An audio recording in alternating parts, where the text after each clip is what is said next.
አትብ ገጽዮ ኩለንታይ በትምህርተ መስቀል ስሰ ጊዜ ገጸይን መላእ አካላተይ በትምህርተ መስቀል ሰለስተ ጊዜ እማዕትብ ኣለኹ። በስመ አብ ወወልድ ወመንፈስ ቅዱስ አሃዱ አምላክ አሜን። በስመ አብ ወወልድ ወመንፈስ ቅዱስ አሃዱ አምላክ አሜን። በስመ አብ ወወልድ ወመንፈስ ቅዱስ አሃዱ አምላክ አሜን። ይትባረክ እግዚአብሔር አምላክ አበዊነ ለዘአብጽሐነ እስከዛት ሰዓት ዘአቆመን ውስጥ ዛቲ አውደ ምሕረት ልዕልባ ዚር አምላኽና በዓይነ ምሕረት ጠሚት ዝተባረከ ተቀደሰን መዓልት ከም ዘውዓለና ዝተባረከን ተቀደሰን ምሸት የምስየና አሜን። ክቡራን ዓይነተ እግዚአብሔር አቦታት ካህናት፣ ለአካነ ምስጢር ሐዋርያት፣ ዲያቆናት፣ አቦታት፣ አዴታት፣ መናእስያት፣ ህፃናት ብናይ ጌታናን አምላኽናን መድሓንናን ኢየሱስ ክርስቶስ ፍጹም ሰላም ኣብዘ ዘለናዮ ሰላም እግዚአብሔር ምስ ኩላትና ህዝበ ክርስቲያን ይኹን። ደሓን ደምሲኹም ከመልክም ኣምሲኹም ሰላም አምላኽ ምስ ኩላና ይኹን አሜን። በስመ አብ ወወልድ ወመንፈስ ቅዱስ አሃዱ አምላክ ስም በቅዱስ ሥላሴን ዘአምኖት ማፀን ከደ ከሰይጣን በቅድሚ ዚአትም የቅዱስ ቤተ ክርስቲያን እንተ ኢትስሚ ማርያም ጽዮን ለዓለም ዓለም ንአኮተ ከዘ ሰባህ ከንባር ከከዘ ተአምነከ ንስእለ ከግዜ ዝተወቃ ከነገን ለከ ዘንቀነ ለስመከ ቅዱስ ሰግለከ ወዘለከ ይሰግድ ኩል ብር ወለከት ከነ ኩልሳን አንተ ውእቱ አምላከ አማልክቱ እግዚአ አጋእዝተ ወንሰነገስተ አምላክ አንተ ለኩዘ ሥጋ ወለኩላ ዘነፍስ ወንጸዋዕከ ንሕነ ከማርን ቅዱስ ወልድከ እንዘንብላ አንተ መሳሰበት ጸልይ ከመዝበል አቡነ ዘበሰማያት አሜን። አቡነ ዘበሰማያት ይትቀደስ ስምከ ትምጻእ መንግሥትከ ወይኩን ፈቃድከ በከመ በሰማይ ከመ በምድር ሲሳየነ ዘለለ ዕለተነ ሀበነ ድግለነ አበሳነ ወጀጋየነ ከመ ንሕነኒ ድግለ ዘአበሰ ለይታ በአነ ጊዜ ውስተ መንሱት አለ አድኅነነ ወባልሐነ እምኩሉ እኩይ እስመ ዚአከ ይእቲ መንግሥት ኃይል ወስብሐት ለዓለመ ዓለም በሰላም ቅዱስ ገብርኤል መልአክ ወግዝእትነ ማርያም ሰላም እለኪ ድንግል በልናችሁ ድንግል በሥጋችሁ መግዚአ ጸወት ሰላም እለኪ ብሩክት አንቲ እምአስፍሬ ከርስኪ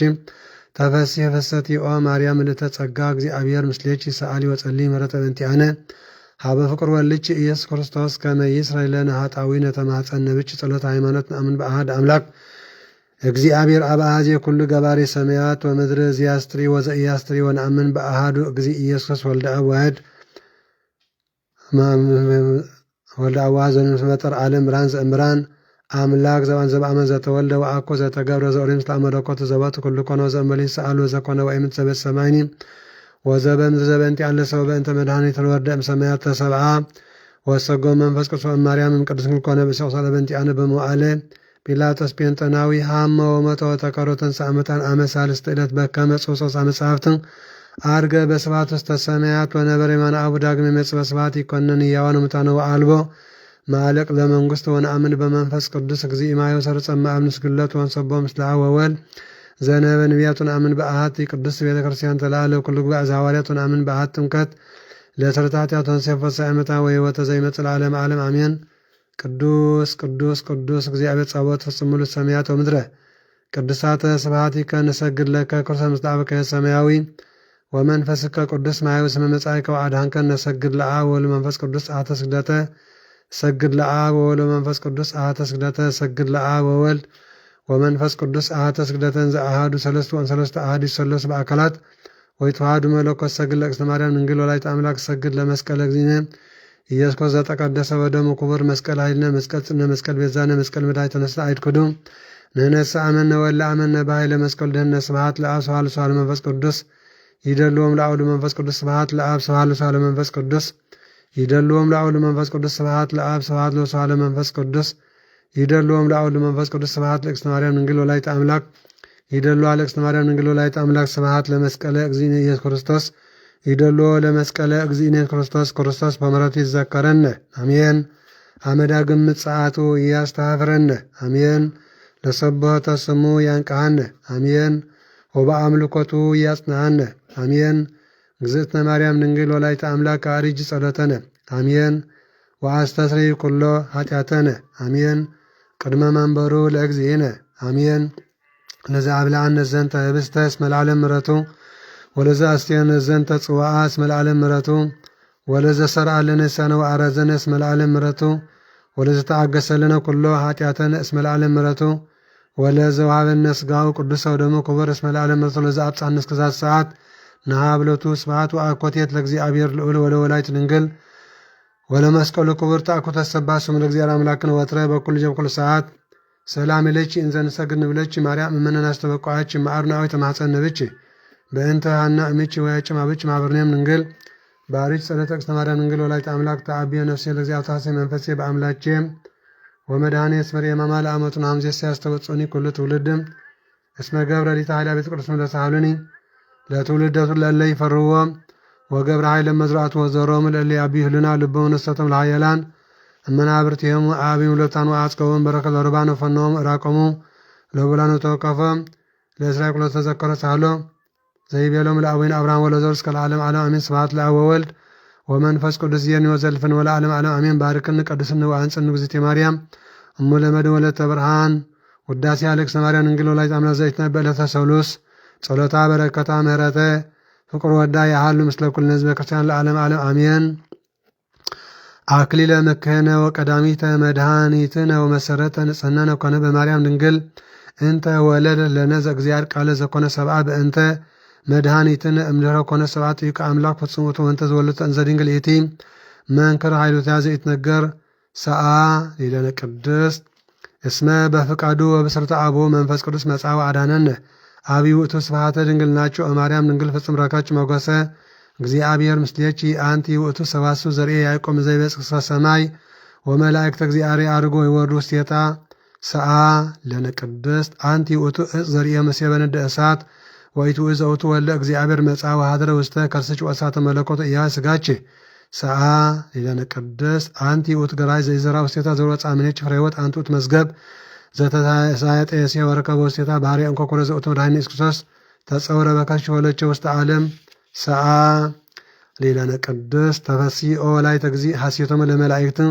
ተፈሲኦ ንጽሕት ዜናሁ ለነቢያት ተፈሲ እስመ ረከብኪ ሞገሰ እግዚአብሔር ምስሌኪ ተፈሲ እስመ ተወከፍኪ ቃሎ ለመልአክ ፍስሐ ኩለ ዓለም ተፈሲኦ ላዕለ ፈጣሪ ኩለ ዓለም ሰአ ሌላነ ቅድስት ተፈሲ እስመ ድልወ ተሰሚየኪ ወላዲተ አምላክ ተፈሲኦ መድኃኒተ ለሔዋን ተፈሲ እንተ አጥብኪ ሀሊበ ለዘይሰስ ለኩሉ ፍጥረት ተፈሲኦ ቅዱስ እመ ለኩሎም ሕያውያን ናንቃዱ ሀቤኪ ተሳሊ በእንቲአነ ሰአ ሌላነ ቅድስት ኦ ድንግል ኦ ቅድስት ወላዲተ እግዚእ እስመ ወለድኪ ለነ ንጉሠ መንክር ምስጢር ሀደረ ላዕሌኪ ለመድኃኒት ዚአነ ናርም እስመ ይንክር ፈጺመ ጥንቁቀ ነጅረ በእንተ እበዩ ለውእቱ ገባሬ ሰናይት ብዛም ክረአይ ሰአ ለነ ቅድስት ቃልአብ ሕያው ዘወረደ ውስተ ደብረ ሲና ወሀበ ሕገ ለሙሴ ወከደነ ርእሰ ደብር በጂመ ወጢስ በጽልመት ወንፈሰ በድምፅ ቃል አቅርትን ይገስጽ ለለ ይቆም በፍርሃት ሰአ ሌላነ ቅድስት ውእትቼ ዘወረደ ሀቤኪ ኦደር ነባይት በትና መፍቀሬ ሰብ ተሰብ አምኔች ዘእንበለ ውላጤ ፍጽመ ሥጋ ነባ ዘካነ በመንፈሰ ጥበብ አምላክ አደል አልያ ኮነ ፍጽመ ሰባ ከመ ያድነው ስርያታት ለአዳም ያምሮ ሰሰበያት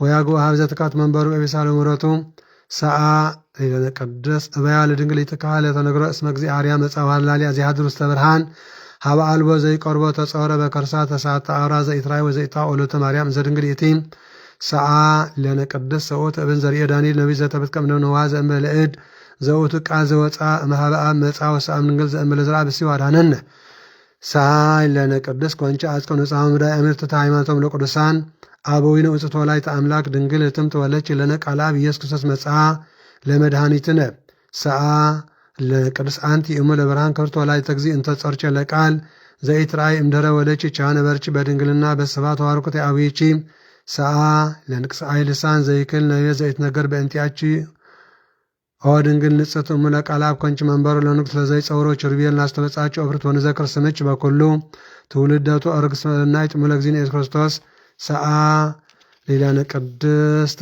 ተፈሲ ኦ ማርያም እም ወአመት ስመለዘ ውስተ ህጽንቺ ሰቦ መላእክቶች በት ሰግሎቶ ፍርሃት ወስራፌል ዘእንበል ጽራ ሰፉ ከነቢያን ወይብሉ ዝንቱ መንግሥተ ሰዓት መጻስሪያ ጣጣልን በቤሳሉ ሰዓ ሌላነ ቅድስት ሳይለነ ማርያም እምነ ወእሙ ለእግዚእነ ወልድቺ ማርነ ዋርስትዮ የረስየነ በየማኑ ያቆመነ ለዓለም ዓለም አሜን። ጸሎታ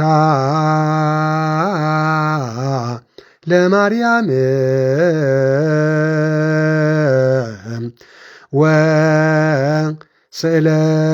ወስእለታ ለኩልነ ህዝበ ክርስቲያን ቀበነ ማተ ወልዳ ጸሎታ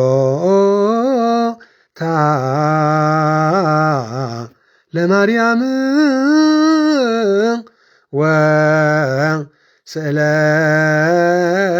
ወስእለታ ለማህበርነ ማህበረ ትንሣኤ ቀባ ማተ ወልዳ ጸሎታ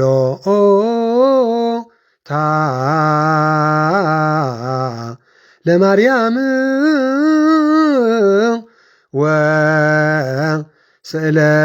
ወስእለታ ለሀገሪትነ ምድረ አጋዚት ኩሉ ዓለም ቀባ ማተ ወልዳ ጸሎታ ለማርያም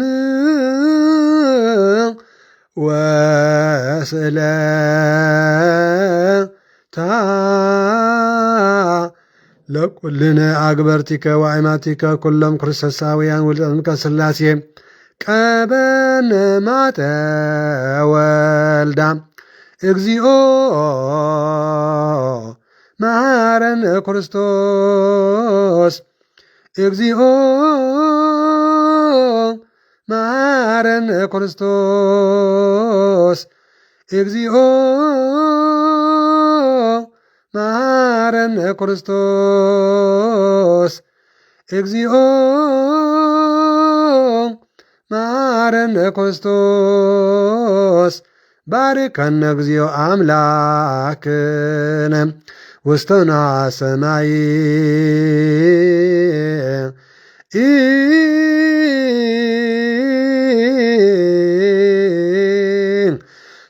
ተወከፍ ጸሎተነ መሐረነ እግዚኦ ወተሳሃለነ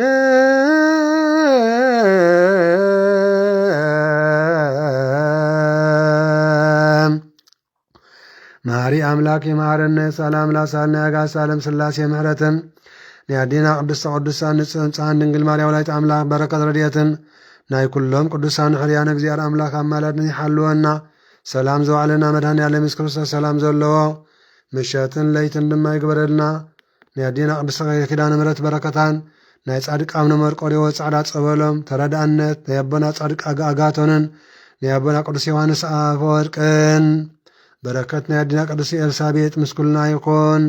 እግዚኦ መሐረነ ክርስቶስ አቡነ ዘበሰማያት አሜን። አቡነ ዘበሰማያት ይትቀደስ ስምከ ትምጻእ መንግሥትከ ወይኩን ፈቃድከ በከመ በሰማይ ከማሁ በምድር ሲሳየነ ዘለለ ዕለተነ ሀበነ ዮም ድግለነ አበሳነ ወጀጋየነ ከመ ንህድግ ለዘአበሰ ለነ ኢታብአነ እግዚኦ ውስተ መንሱት አላ አድኅነነ ወባልሐነ እምኩሉ እኩይ اسم زياك إت منجست عيلو سبات كب العالم عالم آمين بسلامة قدس جبريل ملاك وجزت يا مريم سلام لكي دنجل بالناتشي ودنجل بسقاتشي مجدي أبد سوا سلام لكي بروكت أنت إيمانست وبروك فريكرسيتشي تفاسيه في الستي أو مريم لتتسقع جزي أبير مسليتشي سآلي وتسألي مهرة بنتي أنا عبد فكر ولتشي إياس كريستوس كما يسرى لنا هتعوين تمعصن بتشي تمعصن كبكدانتشي لعالم عالم آمين لعالم عالم آمين لعالم عالم آمين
آمين سلاتي قدس قالوا زيارة ملاقنا زخبرن استمسكنن يكون آمين لومي على 16 سنة زيابير بزوانجيل قدس يوهانس مرافت الشعاتين كم زسد بمبال سماوي قال زيارة ملاقنا عنا أخو من يستمرنا كبران عندك زيابير أبوتات كانت لا كان مستير حوادي أقنات أبوتات هديتات من آسيات السانات أبتزز اللهم سلام زيارة ملاق مسكلنا حزب كريستيان يكون آمين إياس كريستوس بعور استولده سب كم زحوية ويتانا أملاقنا مدحنان إياس كريستوس كعا بمجد كحلف كله بعور استولده حادث سبع يرآية يمكن ما يتولد أبراهام هالو كأنا إيلو سلز مهارة كدما أبراهام مولادو أنا ألو خيلو سلز مهارة جيتانا إياس كريستوس نزاربو بتكبار نمجلات ذكال أملاق ذي يمتصو مالاتيو تأمر قبرة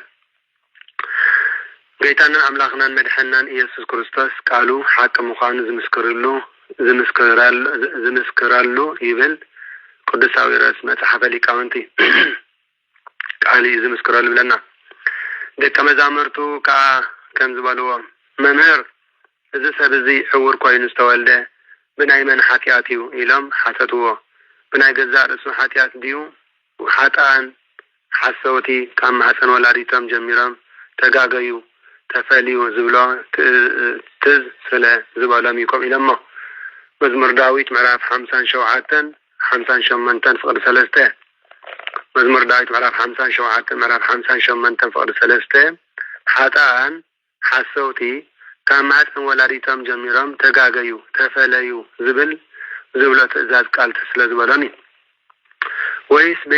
ويس بناي ولدو حاتياتيو كم زغينو إلما مهنياتو دك حبتامات ببدل ولدهم يماتوا زبالات تسلا زبالامي دك حبتامات ببدل ولدهم يماتوا كم زبال ولدهم زبدفوا عدا ولدهم زببروا حاتيات أبدكم سلا دفدا مالتيو حيله سلازي قويتانا أملاقنا مدحنان إيس كرساس كا قبر أملاق أبو من انتك قاعد دا ينبر نسكوانا ولدو هاي بدلون بلم قبر أملاق مالت فتاري علمان تنتون كهالينتو تأمراتو عين هيبو عين كاليو زمقب مخانو مقابلناتو نمقلاتيو قويتا عينه وسر خيل عين كهبي خيل قويتا إذنه وسر خيل إذنه كهبي خيل قويتا ولاد كهبي خيل ولاد كوسري خيل سلازو قاني مالتيو قويتا تنتاسي هب تنتاسون يوسد سلازي قناخ معالت عدناي قالوا قبرتي زلاخني أبو كقبري قبعنيو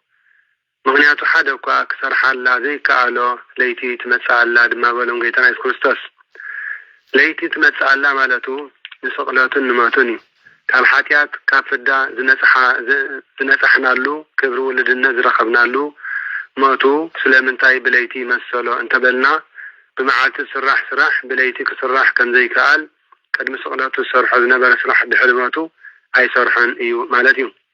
ስለዚ ኣብዚ ዓለም ካብ ዝስራሕ ነገር ገለ እኳ ክትሰርሑ ዘይትኽእሉላ ለይቲ ማለቱ ሞት ስለትመጽእ ብመዓልቲ ዝምሰል ዕድመ ከለኩም ጾም፣ ጸሎት፣ ስግደት፣ ምጽዋት፣ ሰናይ ግብሪ ግበሩ እቲ ዝለኣኸኒ ኣብ ሰሪሐ ክምህረኩምን ከእምነኩምን ይግባአኒ ድማ በለ። እንታይ ንጌታና ኢየሱስ ክርስቶስ ኣብዚ ዓለም እዚ ካብ ዝስራሕ ነገር ገለ እኳ ክትሰርሑ ዘይትኽእሉላት ለይቲ ትመጽእ ኣላ ማለቱ ሞት ስለትመጽእ ብመዓልቲ ዝምሰል ዕድመ ከለኩም ግብርቲ ዝለኣኸኒ ኣቦ ሰሪሐ ክምህረኩምን ከእምነኩምን ይግባአኒ በለ። ኣብዚ ዓለም እዚ ከለኹ ንዓለም ብርሃኑ ኣነ ኢሉ መለሰሎም። እዚ ኢሉ ናብ ምድሪ ጡፍ በለ በቲ ምራቕ እውን ጸምሪ ገበረ። በቲ ጸምሪ ከዓ ዓይን ትዕውር ለኸየ እሞ ኣብ ቀላይ ሰሊሆም ከይድካ ተሓጸብ ከዓ በሎ። ትርጉሙ ድማ ከያዲ ፈላሲ ማለት እዩ። ከይድካ ተሓጸብ ማለቱ ኣርባዕተ ባህርያት ማለት ማይ፣ መሬት፣ ሓዊ፣ ንፋስ ምእንቲ ከተኻኸልሉ ኢሉ እዩ። ከምኡውን እናተመርሐ ከይዱ እናረኣየ ክምለስ ከሎ ተኣምራቱ ጎይታ ዘደንቕ ስለ ዝኸውን እዩ ከምዚ ዝበሎ። ነቲ ብዕውሩ ዝተወልደ ከዓ ከይዱ ተሓጸበ እሞ እንዳረኣየ እውን ተመልሰ ብለና። ስለዚ እቶም ጎረባብቱን እቶም ቀደም ክልምን ከሎ ዝርእይዎ ዝነበሩን እዝስ ከምዚ በሉ። እዝስ እቲ ኣብ መገዲ ተቐሚጡ ዝልምን ዝነበረ ዶ ኣይኮነን በሉ። ገሊኦም ከዓ እወ ንሱ ይበሉ፣ ገሊኦም ከዓ ንዑ ደኣ ይመስል እምበር ንሱስ ኣይኮነን በሉ። ንሱ ግና ኣነ እየ በለ። ስለዚ ንሳቶም ከመይ ኢለን ደኣ ኣዒንትኻ ትኸፍታ በልዎ። ንሱ ከዓ እቲ ኢየሱስ ዝበሃል ሰብኣይ ጸምሪ ገይሩ ኣዒንተይ ለኸየኒ። ጸበል ማለት እዩ፣ ጸበል ጸምሪ። ናብ ሰሊሆም ኪድ እሞ ተሓጸብ በለኒ። ከይደ ምስ ተሓጸብኩ ድማ ረኣኹ ኢሉ መለሰሎም። ኣይሁድ ከዓ እቲ ሰብኣይ እቲ ኣበይ ኣሎ በልዎ። ንሱ ከዓ ኣይፈልጥን በሎም። ሽዑ ነቲ ዕውር ዝነበረ ናብ ፈሪሳውያን ናብቶም መራሕቲ ወሰድዎ። ምክንያቱ እታ ጎይታና ኣብ መድሓናን ኢየሱስ ክርስቶስ ጸምሪ ገይሩ ኣዒንቱ ዝኸፈተላ መዓልቲ ሰንበት ነበረት። ስለዚ ፈሪሳውያን ከዓ ከመይ ኢሉ ከም ዝረኣየ ከም ብሓድሽ ሓተትዎ። ንሱ ከዓ ጸምሪ ኣብ ዒንተይ ገበረለይ ከይደ ተሓጸብኩሞ ረኣኹ በሎም። ሽዑ ካብቶም ፈሪሳውያን ገሊኦም እዚ ሰብኣይ እዚ ሰንበት ካብ ዘየኽብርሲ ካብ ኣምላኽ ኣይኮነን በሉ። ካልኦት ድማ ሓጥእ ሰብ ደኣ ከመይ ገይሩ ከምዚ ዝበለ ተኣምራት ክገብር ይኽእል በሉ። ሓጥእ እዩ ኣይኮነን ብምባል ንሓድሕዶም በዚ ነገር እዚ ተፈላለዩ። ሽዑ መሊሶም ነቲ ዕውር ንስኻ ኣዒንትኻ ከፊትልካ እዩ እሞ ብዛዕባ እንታይ ትብል በልዎ። ንሱ ድማ ነቢይ እዩ በሎም። ነቢይ ኢልዎም ንጌታና ኢየሱስ ክርስቶስ ዘተ ስብሃት። እቶም መራሕቲ ኣይሁድ ግና ንወለዲ እቲ ኣዒንቱ ዝተኸፍታሉ ክሳብ ዝፅውዑ ዕውር ነይሩስ ከም ዝረኣየ ኣይኣመንዎን። ስለዚ እቲ ብዕውር ተወሊዱ ትብልዎ ወድኹም እዚ ድዩ? ሕጂ ደኣ ከመይ ኢሉ ይርኢ ኣሎ ኢሎም ሓተትዎም። እቶም ወለዱ ድማ እዚ ወድና ከም ዝኾነ ብዕውሩን ከም ዝተወልደ ንፈልጥ፣ ሕጂ ግና ከመይ ኢሉ ይርኢ ከም ዘሎ ኣዒንቱ እውን መን ከም ዝኸፈተሉ ኣይንፈልጥ ኢና በሉ። ንዑ ሕተትዎ ከመይ ንሱ በፅሒ እዩ፣ በዓል ኣእምሮ እዩ፣ ወዲ 18 ዓመት ኣኺሉ እዩ፣ ብዛዕባ ርእሱ ክዛረብ ይኽእል እዩ ኢሎም መለስሉ። እቶም ወለዱ ንኣይሁድ ስለ ዝፈርሁ እዮም እዚ ዝበሉ። ምክንያቱ መራሕቲ ኣይሁድ ንሱ መሲሕ ክርስቶስ ከም ዝኾነ ጌታ መድሓናን ክርስቶስ ማለት እዩ ንሱ መሲሕ ከም ዝኾነ ብኡ ዝኣመነ እንተሎ ካብ ቤት ጸሎቶም ክስጎግ ኣዚዞም ነበሩ። ስለዚኦም እቶም ወለዱ በፅሒ እዩ ንዕኡ ሕተትዎ ዝበሉ። ሽዑ ነቲ ዕውር ዝነበረ ሰብኣይ ካልኣይ ግዜ ፀዊዖም ኪድ ንእግዚኣብሔር ኣመስግን፣ ንሕናስ እዚ ሰብኣይ እዚ ሓጥእ ከም ዝኾነ ንፈልጥ ኢና በልዎ። ንሱ ድማ መሊሱ ኣነስ ሓጥእ ከም ዝኾነ ኣይፈልጥን እየ፣ ዕውር ከም ዝነበርኩ ሕጂ ግና ርኢ ከም ዘለኹ እዚ ጥራይ ዝፈልጥ በለ። ንሳቶም ከዓ ከም ብሓድሽ እንታይ ከገበረልካ ከመይ ገይሮስ ኣዒንትኻ ከፈተልካ በልዎ ንሱ ከዓ ቅድሚ ሕጂ ነጊረኩም ኣይሰምዓኩምን ከም ብሓድሽ እንታይ ክትሰምዑ ትደልዩ ኣለኹም ንስኻትኩም እውን ደቀ መዛሙርቱ ክትኮኑ ትደልዩ ኣለኹም ኢሉ መለሰሎም ንሳቶም ከዓ ከም ዝናበሉ ፀረፍዎ ንስኻ ንዕኡ ወዲ መዝሙር ኩን ንሕናስ ደቀ መዝሙር ሙሴ ኢና ንሕናስ ደቀ መዛሙርቱ ሙሴ ኢና በልዎ ንሕናስ ኣምላኽ ሙሴ ቃል ብቃል ከም ዝተዛረቦ ንፈልጥ ኢና እዚ ግና ካበይ ከም ዝኾነ ኣይንፈልጥ ኢና በልዎ ንቤተና ኢየሱስ ክርስቶስ ማለት እዩ ንሕና ኣምላኽ ቃል ብቃል እግዚአብሔር ገጸ ብገጽ ዝተዛረቦ ሙሴ ካበይ ከም ዝኾነ ንፈልጥ ኢና ነዚ ሰብኣይ ግና ካበይ ከም ዝኾነ ኣይንፈልጥ ኢና በሉ እቲ ሰብኣይ ከዓ ከምዚ ኢሉ መለሰሎም ተኣምራት ርኢኹም ኣብ ክንዲ ምእማንኩም እቲ ንዓይ ኣዒንተይ ዝኸፈተለይ ካበይ ምዃኑ ዘይትፈልጥዎ ሓጥእ እዩ ምባልኩም እቲ ዘገርም እዚ እዩ በሎም ንሕናስ ፈሪሃ እግዚኣብሔር ንዘለዎ ፍቓድ ንዝፍጽምን ንዕኡ እዩ ዝሰምዕ እምበር ኣምላኽ ንሓጥኣን ከም ዘይሰምዖም ንፈልጥ ኢና በሉ ኢሳያስ 59 ካብ 1 ክሳብ 3 ኢሳያስ 59 ካብ 1 ክሳብ 3 ዓለም ካብ ዝፍጠር ጀሚሩ ብዕርውር ዝተወልደ ሰብ ኣዒንቱ ተኸፊቱ ክበሃል ከቶ ኣይሰምዓናን እዚ ሰብ እዚ ካብ ኣምላኽ እንተዘይከውንሲ ገለ እኳ ገብር ኣይምተኻእሎን ከዓ ነይሩ በሎም ንሳቶም ከዓ ንርእስኻ ብሓትያት ዝተወለድካስ ንስኻ ዶ ንዓና ክትምህረና ኢሎም መለስሉ ዘኩነን የቀደመ ብል ማለት እዩ ከይተወልደ ከሎ ዝተፈረዶ ባህልቲ እዮም ከይተወልደ ከሎ ብዕውር ክኸውን ዝተፈረዶ ባህልቲ እዮም ካብ ቤት ጸሎት እውን ኣውፅእዎ ጎይታናን መድሓናን ኢየሱስ ክርስቶስ ከዓ ካብ ቤት ጸሎቶም ከም ዘውፅእዎ ሰምዐ እሞ ረኸቦ ንሳቶም እኳ እንተሰጎጉኻ ኣነ ክቕበለካ ማለት እዩ ካብ ቤት ጸሎት እውን ኣውፅእዎ ጎይታና ኢየሱስ ክርስቶስ ካብ ቤት ጸሎቶም ከም ዘውፅእዎ ሰምዐ እሞ ንሳቶም እኳ እንተሰጎጉኻ ኣነ ግን ክቕበለካ ማለት እዩ ናይ ብሓቂ ንስኻ ብወልደ እግዚአብሔር ዶ ተኣምን ኢኻ በሎ እቲ ሰብኣይ ከዓ ጎይታይ ብኡ ከኣምንሲ ወልደ እግዚአብሔር መን ኢሉ ሓተቶ ጎይታና ኢየሱስ ክርስቶስ ድማ እዚ ትሪኦ ዘለኻን ምሳኻ ዝዛረብ ዘሎ ንሱ ይበሎ ንሱ ከዓ ጎይታይ ኣኣምን ኣለኹ እናበለ ሰገደሉ ናይ ኣምልኾ ስግደት ሰገደሉ ካብኡ ንድሓር ካብቶም 72 ቅዱሳን ኣርድእቲ ድማ ገበሮ ኣምላኽ ይሕረየና ኣሜን ጎይታና ኢየሱስ ክርስቶስ ድማ ኣነ ንፍርዲ እየ ናብዚ ዓለም እዚኣ መፅእ ዘለኹ በሎ ማለት ንዝኣመነኒ ክፈርደሉ ንዘይኣመነኒ ከዓ ክፈርዶ ንዝኣመነኒ ክፈርደሉ ንዘይኣመነኒ ከዓ ክፈርዶ ነፃኹ በሎም እቶም ዘይርእዩ ምእንቲ ክርእዩ ማለት ፍልጠት ዘይነበሮም ሃዋርያት ምእንቲ ክፈልጡ እቶም ዝርእዩ ከዓ ምእንቲ ክዓሩ ማለት ፈላጣት ኢና ዝብሉ ኣይሁዳውያንን ፈሪሳውያንን ከዓ ምእንቲ ዘይፈልጡ ምእንቲ ዘየስተውዕሉ ክኾኑ ንፍርዲ እየ ናብዚ ዓለም እዚ መፅእ ዘለኹ እብል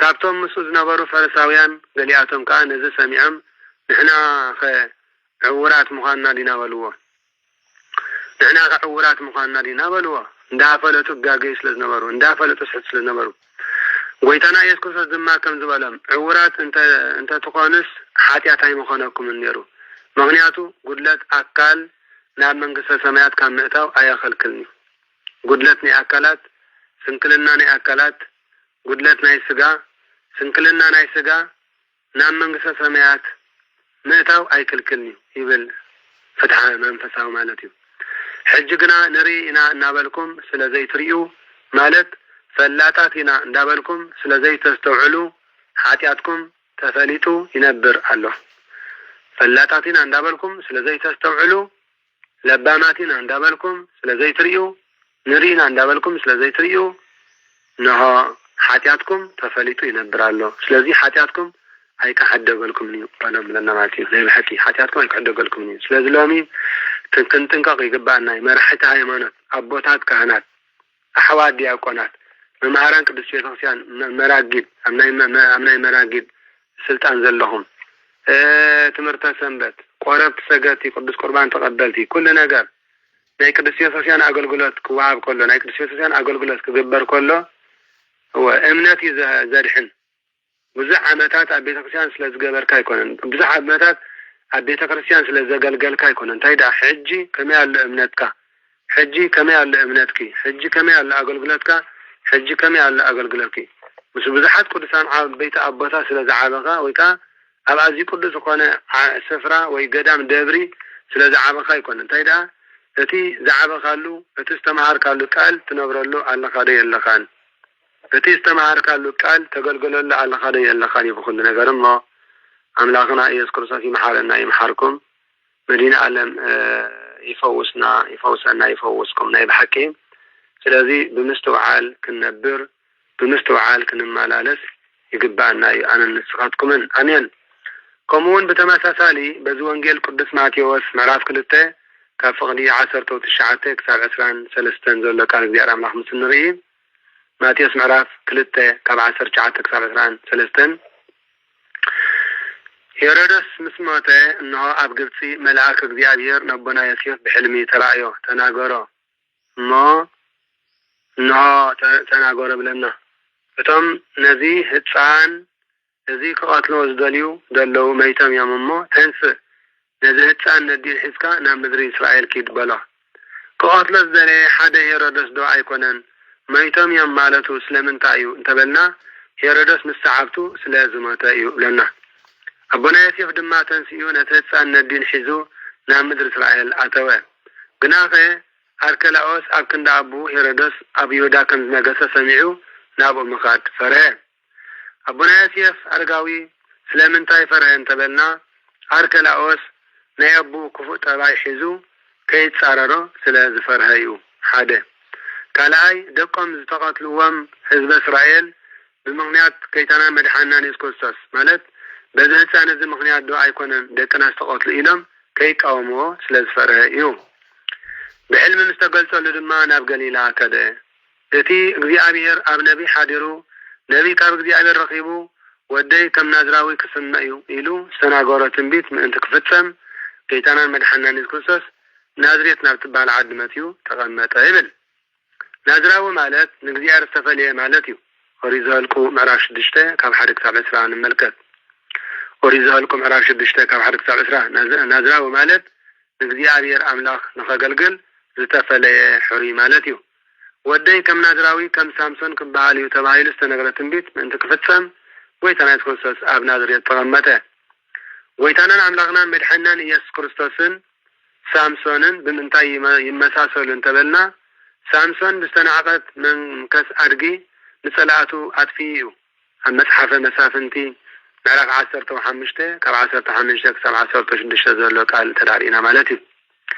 መጽሓፈ መሳፍንቲ 15 ካብ 15 ክሳብ 16 ጌታናን አምላኽናን መድሓናን ኢየሱስ ክርስቶስ ካ አይሁድ አጋንንቲ ብዝነዓቕዎ ሞቱ ንሞት አጥፊ እዩ በሞቱ ደምሰሰሎ ሞት ከም ዝብል ኣብ መጽሓፈ ኪዳን በሞቱ ደምሰሰሎ ሞት መጽሓፈ ኪዳን ተዳሪእና ማለት እዩ ሳምሶን ብህይወት ከሎ ካብ ዘጥፍኦም ጸላእቱ ብሞቱ ዘጥፍኦም ጸላእቱ ይበዝሑ መጽሓፈ መሳፍንቲ 16 ፍቅዲ 30 መጽሓፈ መሳፍንቲ 16 ፍቅዲ 30 ሳምሶን ብህይወት ከሎ ካብ ዘጥፍኦም ጸላእቱ ብሞቱ ዘጥፍኦም ጸላእቱ ይበዝሑ ጌታናን አምላኽናን መድሓናን ኢየሱስ ክርስቶስ ድማ ቅድሚ ስቕለቱ ካብ ዘጥፍኦም አጋንንቲ ብስቕለቱን ብሞቱን ዘጥፍኦም አጋንንቲ ይበዝሑ ማለት እዩ ቆላስያ ምዕራፍ 2 ካብ 14 ክሳብ 15 ክንምልከት ንኽእል መልእኽቲ ጳውሎስ ናብ ሰብ ቆላስያ ምዕራፍ 2 ካብ 14 ክሳብ 15 ስለዚ ወደይ ፍሉይ ናዝራዊ ምእንቲ ክበሃል ኣብ ናዝሬት ተቐመጠ በለ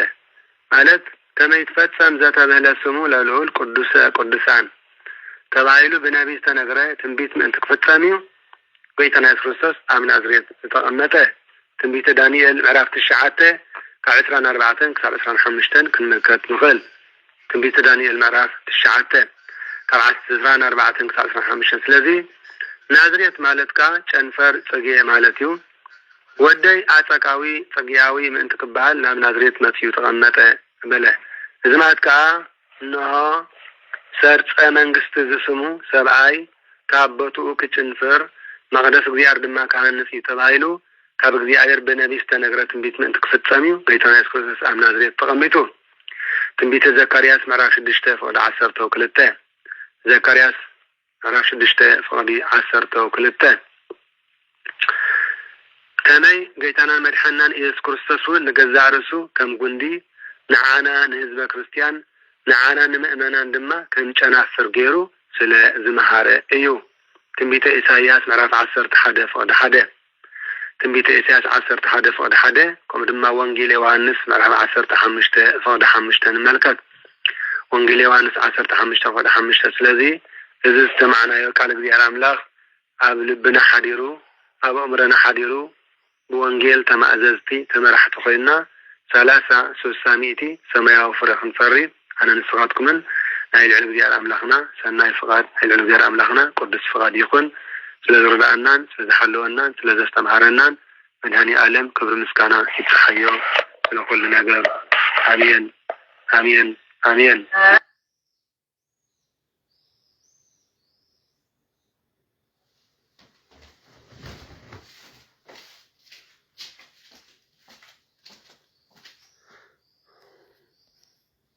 አሜን። እግዚአብሔር አምላክና ክብርን ምስጋናን አምልኮን ውዳሴን ስብሐት ስግደትን ንዑ እግዚአብሔር አምላክና ይብጽሐዮ ለኩሉ ጊዜ ዘለዓለም ዓለም አሜን።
አሜን። ስለዚህ ቅዱስ ቃሉ እግዚአብሔር አምላክና ዝኸበረን ዝተመስገነን ይኹን። ናይ ሎሚ ዓንቲ ዓመታዊ በዓላት ምስንዑይ ሎሚ ዕለት 16 ሰነ ዘሎ ዓመታዊ በዓል ምስንርኢ ከም ዝስዕብ ብምባል ቅዱስ እግዚአብሔር አምላክና ዓይና አኹን የስተምረና። ሎሚ ዕለት 16 ሰነ ዓመታዊ በዓል ዝኽሪ ዕረፍቱ ንኣቦና ቅዱስ አቡነ አስር ቀዳማዊ ዘሃገረ ግብጽ እዩ። አቦና ቅዱስ አቡነ አስር ኣዝዮም ብጾምን ብጸሎትን ስግደትን ንጹሕ ምጽዋት ብምሃብን ኣብ ክርስቲያናዊ ህይወት ዝጋደሉ ዝነበሩ ቅዱስ ናይ ቤተ ክርስቲያንና ኣቦዮም። አቦና ቅዱስ አቡነ አስር ኩሉ ግዜ ኣብ ጽምዋ ዝኾነ ቦታ ምንባር ይፈትዉ ነበሩ። ምክንያቱ ጽምዋ እንተደኣ ሃልዩ ብሕትውና እንተደኣ ሃልዩ ኩሉ ግዜ ጸጥታ እንተደኣ ሃልዩ ናይ ገዛእ ርእስኻ ድኽመታት ገዛእ ርእስኻ ክትፍትሽን ከተለልን ስለዝሕግዘካ ድኽመትካን ጉድለትካን ኣለሊኻ ድማ ማዕረምታ ምእንቲ ክትገብረሉ ሓደ ግዜ ኣብ ህይወትና ጽምዋ ምህላው ጽቡቕ ይብልና። ኣብ ህይወትና ጽምዋ ንበይንካ ምዃን ጸጥ ምባል ነሆ ኣብ ጸጥታ ዘለዎ ቦታ ከድካ ዕረፍቲ ምሕታት ጽቡቕ ይብሉ። አቦና ቅዱስ አቡነ አስር ኣብ ኣዝዩ ኣግራብ ዝበዝሖ ገምገም ሩባ ማይ እዮም ብብሕትውና ዝነብሩ ነይሮም። አቦና ቅዱስ አቡነ አስር ጸጋ አምላክ መሊእዎም ስለዝነበረ نملو أكلاتهم زشفن صغري نبرم أكند كدان دما يغلغلم نبره حد أوان أبونا بفتنيوس استبعلو أبو نابتز نبرو بوتا مصمو مجمرتا كل أكلاتهم صغر تشفينو مسرعيوهم فرحو أمو منفس رخص مسيلوهم قطم بمسكال أمعتيبهم أبونا زبسنا زل صلاة صليو أبونا قدس أبونا فرد ما كم زبالوهم أو بفتنيوس أنت قدس نايك أبير سب أجوخا يتفرح صلاة مثلايكا جنا صبو إخا غيركا صلاة مثلايكا صبو إخا غيركا مهنياتو أب كل كريستيانا وقعزانا أم متاونا أم متانا أم محدارنا أم موعالنا أم ممساينا أم مرفادنا أب فتنا أنتي كيناتون فتنا أنت مسئنا دما تساويرنا من أنتي كنكئلن كل جزية سويناتنا كاب صلاة كنفلي يبلنان بلو حجر ما نبزو بتازي انقع بدحان متاكا بلوه بدحرزي أبونا بفتنيوس نابونا أبونا فر كمزي لهم حتو حاتتوهم أو أوي أبونا فر سلمنتايكا أبزي نبينكا تقمت زلقا بلوه نمنتاي مسمانا قوسات حواتكا أبقيدام زي تقمتكا بلوه أبونا قدس أبونا فر دما كمزي بمبال ملسلهم صبوها لكا بفتنيوس حوي ناي كريستوس حوي أنا دوغم حاوكا أبقدام مس أحواتي منقصات إنه بحبار إنه أبقدام مس أحواتي منقصات بحبار نحط تقميته صلاة كسلي كله كنو دنيا مسبوزحات انت دعا نبيره مسبوزحات تدعا تقميته مسبوزحات انت دعا يعرفه صلاة كسلي كله كنو دنيا كصوم كله كنو دنيا كسجد كله كنو دنيا مزمور داويت ليتن معالتن كدغن كله زي دقس نقح كريستيان اندابلو كنو دنيا اذا كل دما كنتو وداسي يقبلوا بعد انا سامنتاي متاونا ابينا انا اتبع على انا سامنتاي متاونا ابقدام مسحواتي منقصات بحبار نحط تقميته صلاه كسلو كله كنو دنيا كصوم كله كنو دنيا كسجد كله كنو دنيا كصوم كله كنو دنيا كسجد كله كنو دنيا مزمور داويت ليتن معالتن كدغم كله زي دكس نقح كريستيان اندابلو كنو دنيا اذا كل دما كنت وداسيو زمصالي انا دما سب زفلطو كريستياناو هيوت كنبر ايدلهون بلوا انا دما سب زفلطو كريستياناو هيوت كنبر ايدلهون ስለዚህ ኣብዚ ንበይነይ እግዚአብሔር አምላክ ጥራይ ዝርእዮ ክርስቲያናዊ ህይወት ብምሕረት አምላክ ይነብር ኣለሁ በልዎ አምላክ ጥራሕ ዝርእዮ እግዚአብሔር ጥራይ ዝርእዮ ሐቂ አቡና ቅዱስ አቡና ፍር መሊሶም ከም ዝበሉ ከምቲ ጎይታ ናይ ዘላለም ህይወት ክልወና ኢሉ ስጉ እንደምን ዝሃበና ንሕና ድማ ፍቅሪ አምላክ ማሪኹና ሓንሳብ ካብ ስድራ ቤትና ብምንኩስና ምስተፈለና ስጋይ ንማሕበር ነፍሰይ ድማ ንስላሴልና ብምውፋይ ስለ ድሕነት ህይወትናን ድሕነት ህዝብናን ኣብ ጾምን ጸሎትን ክንጽመድ ዝግባአና በልዎ እንታይ ሚሎም አቡና ፍር ከምቲ ጎይታናን አምላክናን መድሓኒናን ኢየሱስ ክርስቶስ ናይ ዘላለም ህይወት ክህልወና ኢሉ ስጉ እንደምን ዝሃበና ንሕና ድማ ፍቅሪ አምላክ ማሪኹና ሓንሳብ ካብ ስድራ ቤትና ምስተፈለና ስጋይ ንማሕበር ነፍሰይ ድማ ንስላሴልና ብምውፋይ ስለ ድሕነት ህይወትናን ድሕነት ህዝብናን ኣብ ጾምን ጸሎትን ክንጽመድ ዝግባአና በልዎ አምላክ ድለዩ ክትረኽቡ ለምኑ ክወሃበኩም ኩሕኩሕ ክራሕወልኩም ኢልና እሞ ንጸሊ ድማ በልዎም ሽዑ አምላክ ለምኑ ክወሃበኩም ድለዩ ክትረኽቡ ኢኹም ኩሕኩሕ ክራሕወልኩም ኢልና እሞ ንጸሊ ድማ በልዎም ህዝበ ክርስቲያን ኩሉ ግዜ ክንጸሊ ክንኩሕኩሕ ክንልምን ይግባአና ቀንዕና ሒዝና ማለት እዩ ቆንዕ ልቢ بدحرزي طلت صليمو كاب سماي دما حبستي هيوت ورد لما تمغبو صليو حبستي هيوت ورد لم كاب سماي ما تمغبو ابنا قدس ابنا فر زنبر لا زنبرو غرب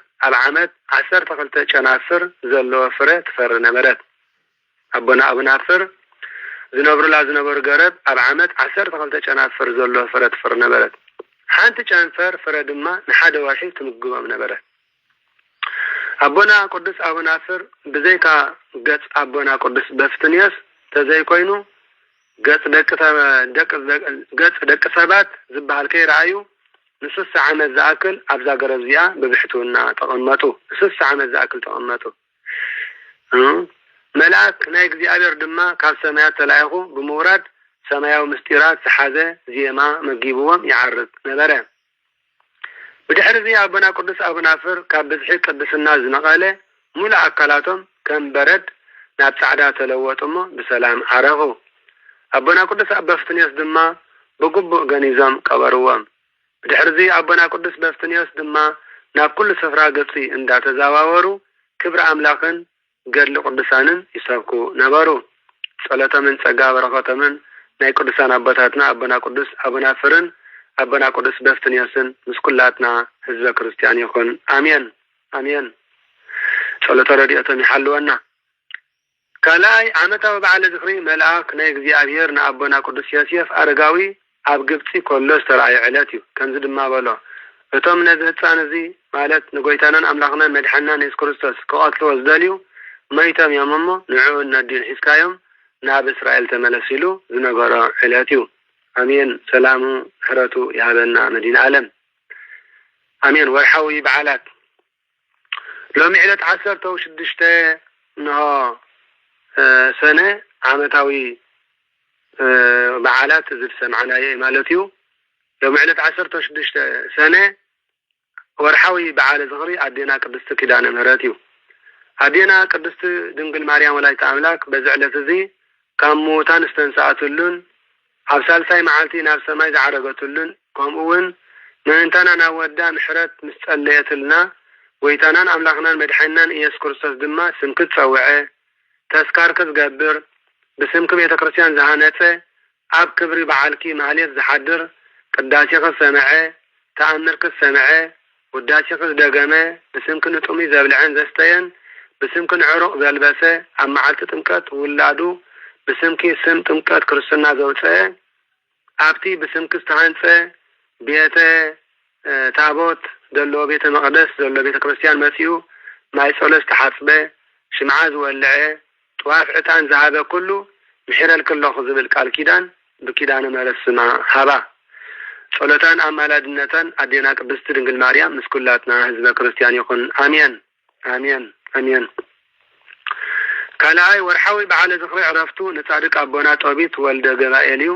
ኣቦና ጦቢት ነገደ ንፍታሌም እዩ። ኣቦና ጦቢት ኣብ ኩሉ መዋእሉ ቅዱስ ዝኾነ ክርስቲያናዊ ስነ ምግባር እንዳፈጸመ ዝነብር ዝነበረ ቅዱስ ናይ እግዚአብሔር ኣምላኽ ኣገልጋሊ እዩ። ኣቦና ጦቢት ኣብ ዘበኑ ስደት እኳ ኣጋጢሞ እንተነበረ ኣብ ግዜ ስደቱ እውን ትእዛዝ እግዚአብሔር ኣምላኽ ኣየፍረሰን። ብዙሕ ህዝቢ ኣብ ጣዖት ከመልኽ ከሎ ኣቦና ጦቢት ግና ናብ እግዚአብሔር ተመለሱ እንዳበለ ዝንዕድ ዝነበረ ኣቦ እዩ።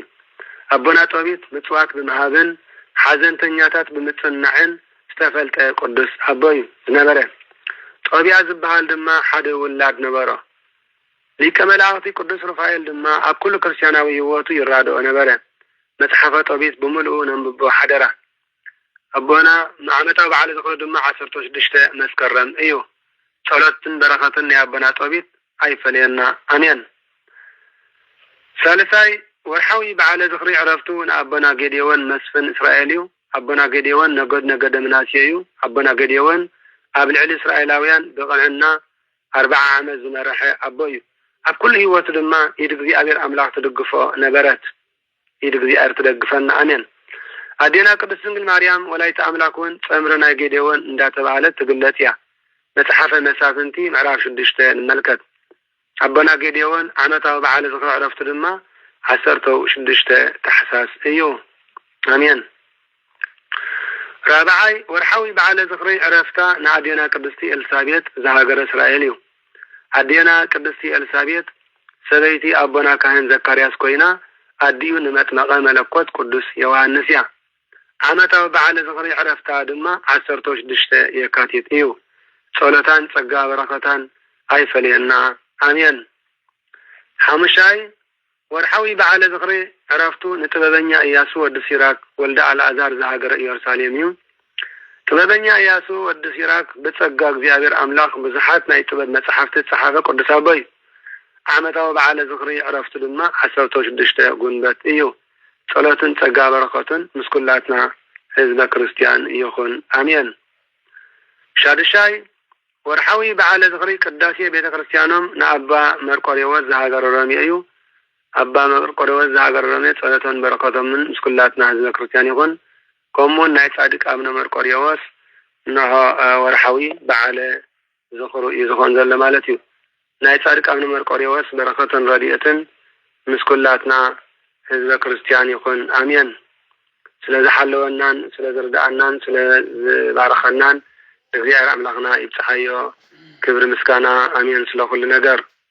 ብሓቂ ካብዚ ክንመሃረ ጸናሕና ቅዱስ ቃል እግዚአብሔር አምላኽ ኣነ ንስኻትኩምን ንሕዞ ነገር ተዳሃልዩ ናይ ብሓቂ አምላኽ ቅዱስ ምዃኑ ነቶም ዝደልይዎ ድማ ቅድስና ከም ዘልብሶም ኢና ክንመሃር ጸኒሕና ኣነ ንስኻትኩምን እግዚአብሔር ኣብ ኩሉ መዋእሉ ቅዱስ ምዃኑ እሞ ነቶም ዝስዕብዎ ከዓ እንታይ ከም ዝገብር ከም ዝቅድሶም ብሓቂ ኢና ዝኩሉ ነገር ክንርአን ክንመሃርን ዝጸናሕና እሞ ነዝገበረ መዲና ዓለም ክብሪ ምስጋና ይጽሐዮ ክብሪ ምስጋና ይኹን ንፈጣሪ ኩሉ ዓለም።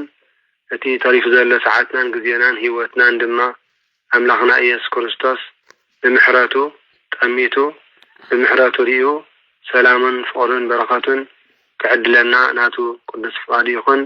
ሰማዕናዮን ዝተማሃርናዮን ቅዱስ ቃል እግዚአብሔር አምላኽና ኣብ ልብና ይሕድረልና። ብሓቂ አቡነ ዘበሰማያት ይትቀደስ አሜን። ስለቲ ቅዱስ ቃሉ ሰማይ እግዚአብሔር አምላኽና ዝኸበረን ዝተመስገነን ይኹን። ክቡራን ዓይነተ እግዚአብሔር አቦታት ካህናት፣ ላይካነ ምስጢር ሕዋት ዲያቆናት፣ አቦታት አዴታት፣ መናእስያት ህፃናት ብናይ ጌታንን አምላኽና መድሓንናን ኢየሱስ ክርስቶስ ፍጹም ሰላም ኣብዚ ዘለናዮ ሰላም እግዚአብሔር አምላኽ ምስ ኩላትና ህዝበ ክርስቲያን ይኹን አሜን። ድሓን ደምሲኹም ከመልኩም ኣምሲኹም ህዝበ ክርስቲያን ስለቲ ቅዱስ ቃሉ እግዚአብሔር አምላኽ ክብሪ ምስጋና ይኹን አሜን። ሕራይ ናይ ኩሎም ቅዱሳን ቃል አምላኽ ክንመሃር ኣምሲና ናይ ኣዴና ቅዱስ ኪዳነ ምሕረት በረከታ ተማሂርና ናይ ጻድቅ አቡነ መርቆሬዎስ ጻዕዳ ጸበሉ ዕለት 16 ዝውዕል ተማሂርና ናይ ጻድቅ አቡነ ፍር ሳባ በፍንቲዮስ ወንድ ድብል ተማሂርና ነዝገበር እግዚአብሔር አምላኽና ክብሪ ምስጋና ይብጽሐዮ። ሕጂ በዓል አቡነ መርቆሬዎስ ኩሉ ግዜ ክልተ አቡነ መርቆሬዎስ እዮም ዘለው። ሓደ አቡነ መርቆሬዎስ ሰማዕትን ሓደ ድማ ጻድቅ አቡነ መርቆሬዎስ ማለት እዩ። ጻድቅ አቡነ መርቆሬዎስ ጻዕዳ ጸበሎም ዕለት 16 ይውዕሉ ሎማዓንቲ ማለት እዩ ምስ ቅዱስ ኪዳነ ምሕረት ዕለት 16 ምስ ኣዴና ቅዱስ ኪዳነ ምሕረት ዝውዕሉ ጻድቅ አቡነ መርቆሬዎስ ጻዕዳ ጸበሎም ማለት እዩ። አቡነ መርቆሬዎስ ሰማዕቲ አቡነ መርቆሬዎስ ሰማዕቲ ድማ ዝሃገረ ሮሜ ድማ ዕለት 25 ዝውዕሉ ማለት እዮም። ስለዚ አቡነ መርቆሬዎስ ሰማዕቲ ዝሃገረ ሮሜ ዕለት 25 እዮም ዝውዕሉ። አቡነ መርቆሬዎስ ጻዕዳ ጸበሎም ከዓ ዕለት 16 ምስ ኣዴና ቅድስቲ ኪዳነ ምሕረት ዝውዕል እዚ ክርዳእኩም ክትፈልጡ ክግለጸልኩም ንደሊ ማለት እዩ። እሺ እምበኣር ፍቃድ እግዚአብሔር አምላኽና ኮይኑ ካብዚ ቀፂልና ግብረ ሃዋርያት ምዕራፍ 14 ኢና ከነንብብ። ግብረ ሃዋርያት ምዕራፍ 14 ሃዋርያ ቅዱስ ጳውሎስን ሃዋርያ ቅዱስ በርናባስን ኣብ ኢቆንዮን ከም ዝነበሩን ቃል ወንጌል ከም ዘስተምሃሩን ዝነግር ቅዱስ ቃል እግዚአብሔር አምላኽ ክንመሃር ኢና። ሰላም እዩ ኣውዒልና ደሎ እግዚአብሔር ሰላም ዘሎ ምሸቱን ኣምሲልና ኣሎ። ተሪፍ ዘሎ ሰዓትና ድማ ኣብ ኢድ አምላኽና እሞ ነዚ ዝንገር ቅዱስ ቃል እግዚአብሔር አምላኽ ሃዲእና ክንሰምዕ ድማ ናቱ ሰናይ ፍቃድ ይኹን አሜን። ኩላትና እዚ ቪድዮ ብሓባር ሸር ንግበሮ፣ ኩላትና እዚ ቪድዮ ብሕብረት ሸር ንግበሮ። ህዝበ ክርስቲያን በረከት ነካፍል ብሓንሳብ ተኣኪብና ነምሲ ግብረ ሃዋርያት ምዕራፍ 14 ክድገመልና ይክንበበልና እዩ። ኩላትና ጸኒልና ንስማዕ አሜን። መስቀል አብርሃ በከዋክብት አሰርገወ ሰማየ እምኩሉ ፀሐየ አርአየ መስቀል አብርሃ በከዋክብት አሰርገወ ሰማየ እምኩሉ ፀሐየ አርአየ መስቀል አብርሃ በከዋክብት አሰርገወ ሰማየ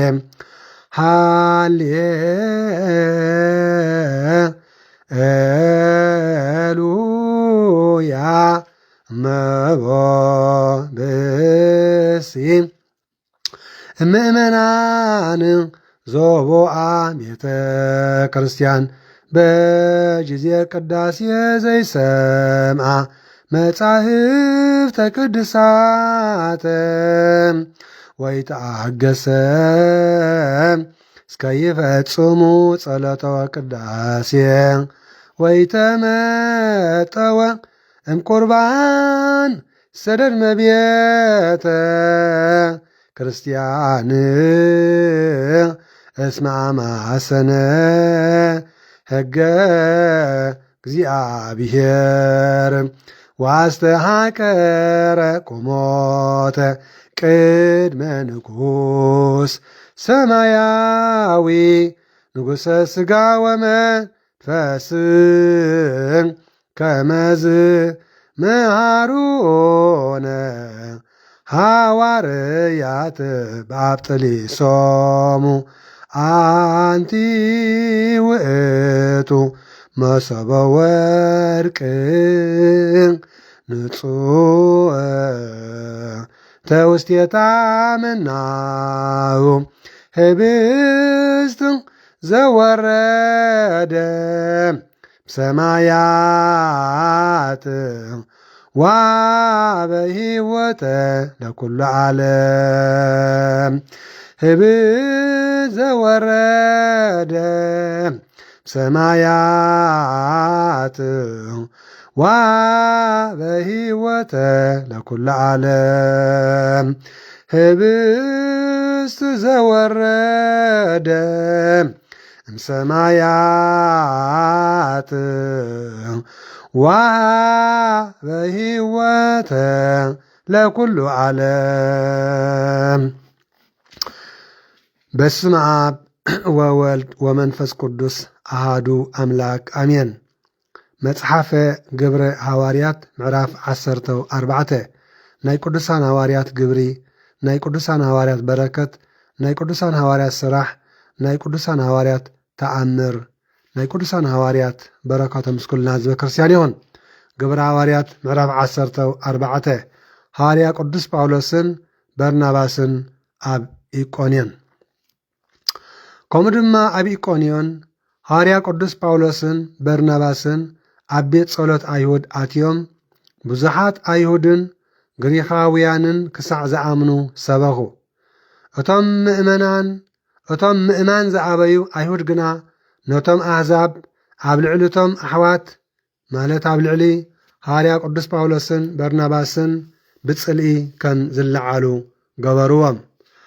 ሐዋርያ ቅዱስ ጳውሎስን በርናባስን ግና ብዛዕባ ጐይታናን ኣምላኽና መድሓናን ኢየሱስ ክርስቶስ ኣምላኽነት ብትብዓት እናተዛረቡ ንነዊሕ ግዜ ኣብኡ ተቐመጡ። ጐይታናን ኣምላኽናን መድሓይናን ኢየሱስ ክርስቶስ ከዓ በቲ በእዳዎም ክገብርዎ ዝህቦም ዝነበረ ትእምርትን ተኣምራትን ነቲ ቃል እግዚኣብሔር ቃል ጸጉኡ የጽንዖም ነበረ። ደቅታ ከተማ ከዓ ኣብ ክልተ ወገን ተኸፍሉ። ገሊኦም ምስ ኣይሁድ ገሊኦም ድማ ምስ ሐዋርያት ኮኑ። ኣሕዛብን ኣይሁድን ከዓ ምስ መራሕቶም ኮይኖም ከሳቒዎምን ብዳርባ እምኒ ክቐትልዎምን ተላዓሉ። እቶም ቅዱሳን ሐዋርያት ከዓ እዚ ምስ ፈለጡ ናብ ሊቃኦንያ፣ ልስጥራን፣ ደርቤን ዝበሃላ ከተማታትን ኣብ ከባቢአን ዘሎ ሃገርን ንሆ ሃደሙ። ኣብኡ ከዓ ወንጌል ይሰብኩ ነበሩ።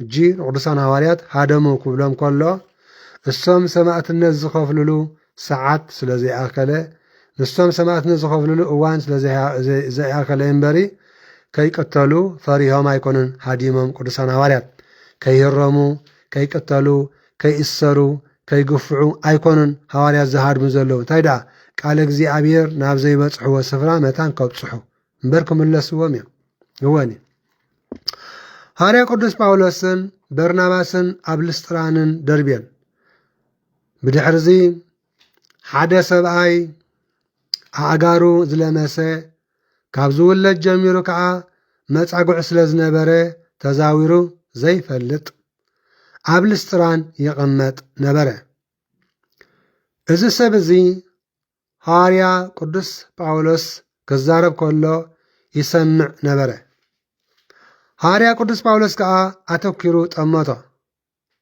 እሞ ከሓዊ እምነት ከም ዘለዎ ርዩ ከዓ እንታይ ከም ዘለዎ ከሓዊ እምነት ከም ዘለዎ ርዩ ከዓ ብዓብይ ድምፂ ከም ዝበሎ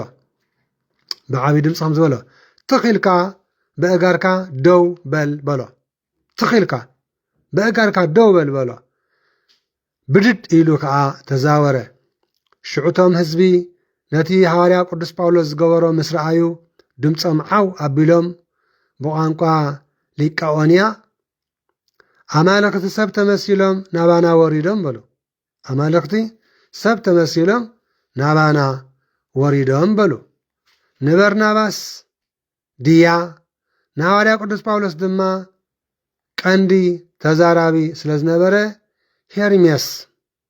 ሄርሜስ ኢሎም ሰመይዎም ናይታ ኣብ መንፅር ከተማ ዝነበረት ቤት መቕደስ ድያን ካህን ድማ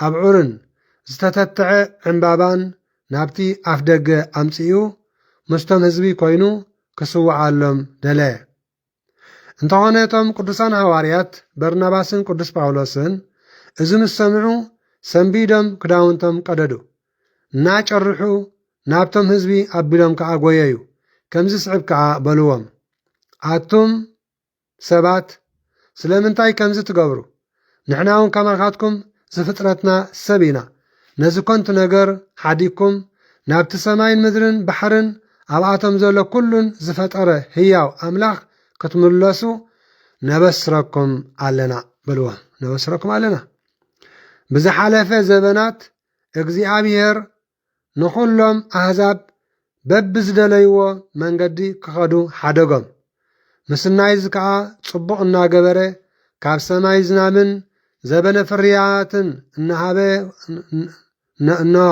ፍርያትን እናሃበኩም ንልብኹም ብመብልዕን ሓጎስን እና ኣጽገበ ህያው ከም ዝኾነ መስከረ እዚ ኩሉ ከምዚ ድማ በሎም እዚ ኩሉ ተዛሪቦም እውን እቶም ህዝቢ ከይስውዕሎም ብክንደይ ገድሊ ከልከልዎም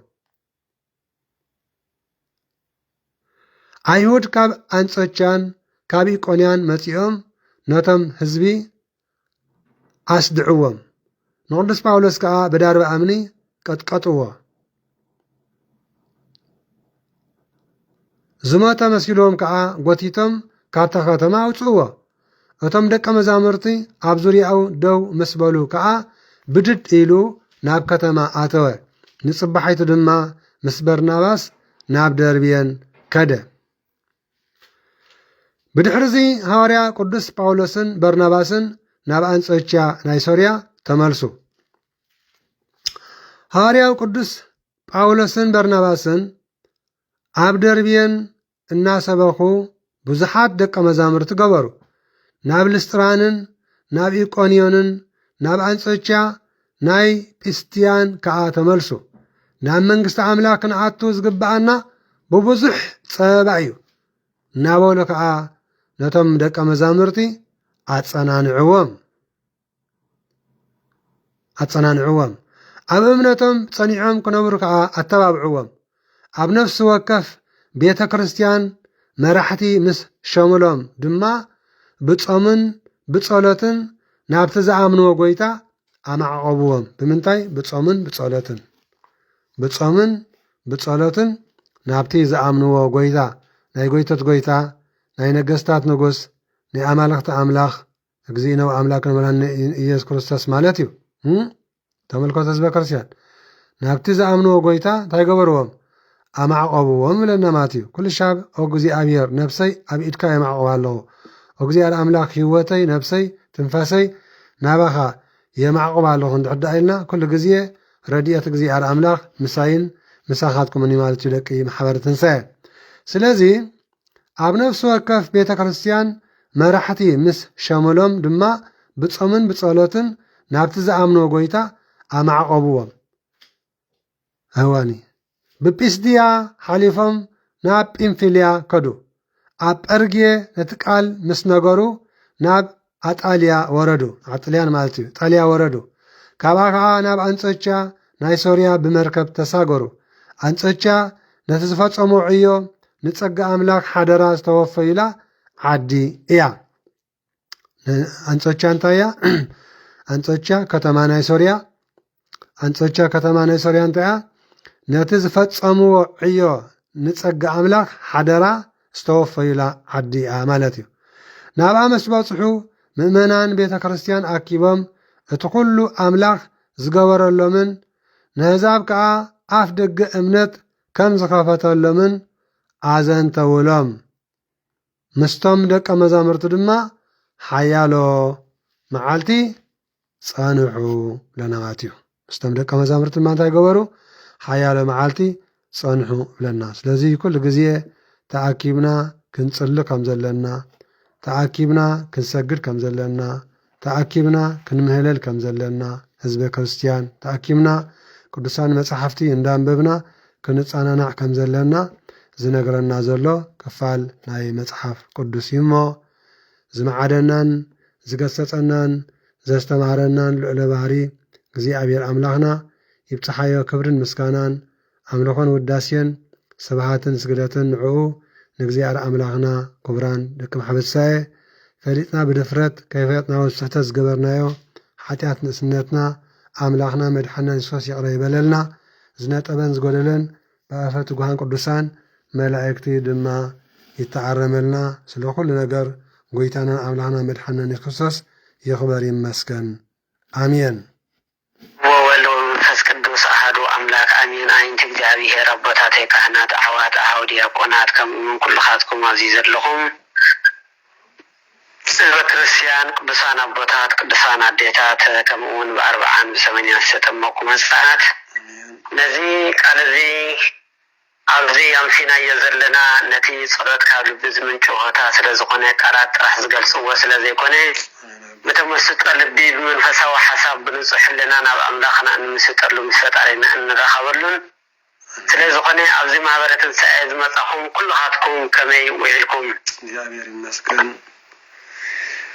ቅዱስ እግዚአብሔር ኣምላኽና ዝኸበረን ዝተመስገነን ይኹን። ስለዚ ቃል እግዚአብሔር ጸሎትን ኣምሲኹም ኢኹም ምንም ንውስኸል የለን። ናብቲ ተሪፉ ዘሎ ጸሎት ይመሃረና እሞ ኩላትና ንእግዚአብሔር ኣምላኽና ብሕልና ዘለና ፍቕሪ ብጸሎት እግዚአብሔር ድማ ተቐቢሉ ጸሎትናን ኩሉ ምህለላናን ከቕበለልና ንጸሎት ዝኸውን ሕልና ንሰብስብ። መሃሪ አምላክ ይመሃረነ፣ ተሳሃሊ አምላክ ይሳሃለነ። በረከተ እግዚእነ ኢየሱስ ክርስቶስ በረከተ ረድኤታ መብርሃን የካፍለነ እግዚአብሔር አምላክ በረከተ ኩሎም ቅዱሳን መላእክት የካፍለና። ዝናብ ምሕረት በረከት ይወርደልና፣ ሰላም ይሃበና፣ ፍቅርን ሰላምን ይወርደልና። ስደትና ስደት ጎይታናን መድሓኒናን ኢየሱስ ክርስቶስ ይግበረልና። እግዚአብሔር አምላክ ቅዱስ እግዚአብሔር አምላኽና ኣብ መላእ ዓለም ድማ ሰላምን ምሕረትን አውርደልና። ኣብ ጨንቅን ኣብ መከራን ዘለዉ ህዝብና በዛ ሰዓት እዚኣ ዝብላዕ ዘይብሎም ኣብ ፈቆዶ ቁርን ኣሳሒታን ዘለዉ ህፃናት ቤት ማእሰርትን ባሃሩርን ብዝተፈላለዩን መከራን ንዘለዉ ህዝብና ኣብ ኩናትን ኣብ ሕሱም መከራን ንዘለዉ እግዚአብሔር ኣምላኽና ምሕረትካ አውርደልና። ቅዱስ እግዚአብሔር ኣምላኽና ሕሙማን ይፈውሰልና። እግዚአብሔር ሕያዋን ይቀበልና። ቅዱስ እግዚአብሔር ኣምላኽና ዝዓረፉ ኣቦታትናን ኣሕዋትናን ድማ ምስ አብርሃምን ይስሐቅን ያዕቆብን አንብረልና። እግዚአብሔር ኣብ ተረወገ ገነት ወሀበተ ነጽፈ ዕረፍት ሲኦል እግዚአብሔር አምላክ አቡነ ዘበሰማያት ንበል። አቡነ ዘበሰማያት ቅዱስ ስምከ ትምጻእ መንግሥትከ ወይኩን ፈቃድከ በከመ በሰማይ ከማሁ በምድር ሲሳየነ ዘለለ ዕለትነ ሀበነ ወኅድግ ለነ አበሳየነ ወጌጋየነ ከመ ንሕድግ ለዘአበሰ ለነ ኢታብአነ እግዚኦ ውስተ መንሱት አላድነነ ወባልሐነም ኩሎ እኩይ እስመ ዚአከ ይእቲ መንግሥተ ኃይል ወስብሐት ክብር ለዓለመ ዓለም አሜን። በሰላም ቅዱስ ገብርኤል መልአክ እግዝእትነ ማርያም ሰላም እለኪ ድንግል በልናቸው ድንግል በሥጋኪ እግዚአብሔር ጸባኦት ሰላም እለኪ ብሩክት አንቲ እምአንስት ወቡሩክ ፍሬ ከርሥኪ ተፈሥሒ ፍስሕቲ ኦ ማርያም እንተጸጋ እግዚአብሔር ምስሌኪ ሰአሊ ወጸልዪ ምህረተ በእንቲአነ ሀበ ፍቁር ወልድኪ ኢየሱስ ክርስቶስ ከመ ይስረይ ለነ ኃጣውኢነ ተማኅፀነ ብኪ አሜን።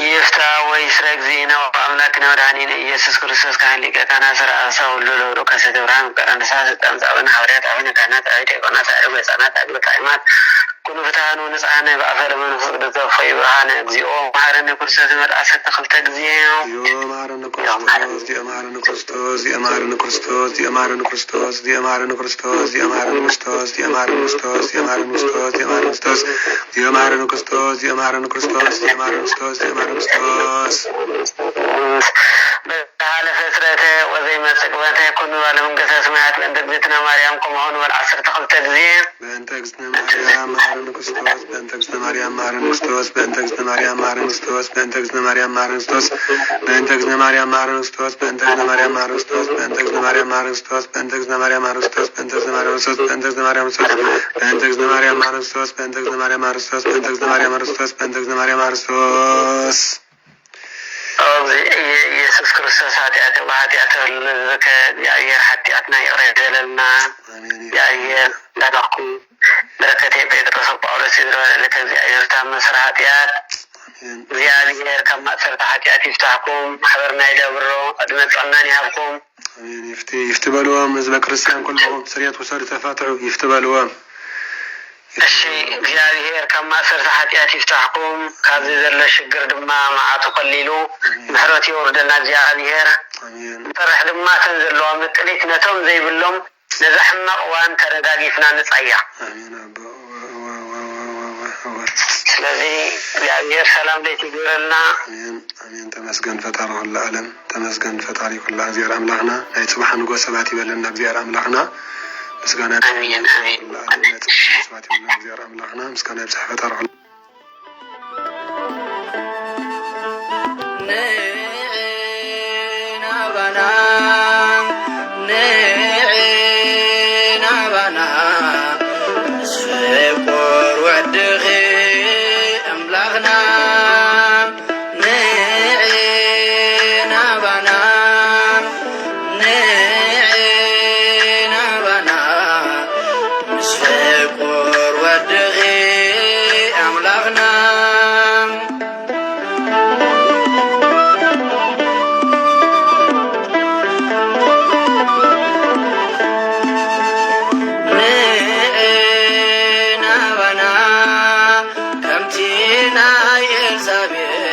بمن